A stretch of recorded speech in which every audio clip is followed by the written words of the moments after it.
আপনার নামে 10টির বেশি সিম থাকলে কিন্তু বিপদে পড়তে পারেন। বিটিআরসি এখন বড় সিদ্ধান্ত নিয়েছে, অতিরিক্ত সিম বন্ধ হয়ে যাবে আর সময়ও খুব কম।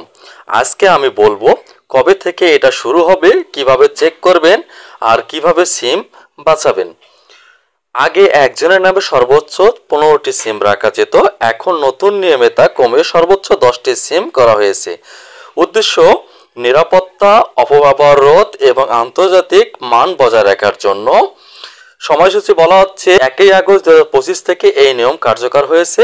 গ্রাহকের 3 মাস সময় দেওয়া হয়েছে আগস্ট থেকে অক্টোবর, যাতে নিজেরাই অতিরিক্ত সিম বাতিল করতে পারেন। নভেম্বর 2025-এর মধ্যে অতিরিক্ত সিমগুলো বন্ধ করে দেওয়া হবে। দেশে প্রায় 26 লাখ মানুষের নামে 11টির বেশি সিম আছে।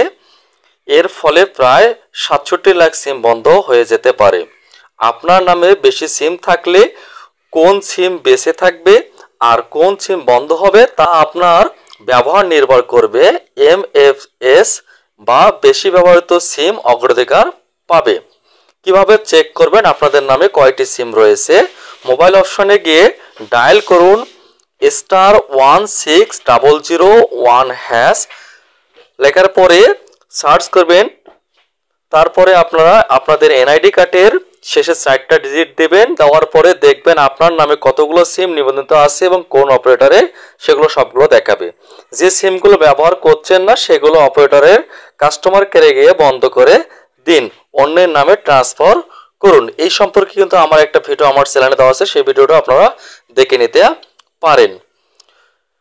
যা মাথায় রাখবেন অবশ্যই, সময় শেষ হওয়ার পর স্বয়ংক্রিয়ভাবে কম ব্যবহৃত সিম বন্ধ হয়ে যাবে। বন্ধ হওয়া সিম পরে ফেরত পাওয়া কঠিন হতে পারে, তাই এখনই পদক্ষেপ নিন। শেষ মুহূর্তের জন্য অপেক্ষা করবেন না। আপনার নামে কত সিম আছে কমেন্টে লিখে জানিয়ে দিন। এই ভিডিওটি আপনার বন্ধু ও পরিবারের সাথে শেয়ার করুন, যেন তারাও প্রস্তুতি নিতে পারে। আর এই ধরনের আপডেট পেতে সাবস্ক্রাইব করে রাখুন টেক হেল্পলাইন বিডি চ্যানেল।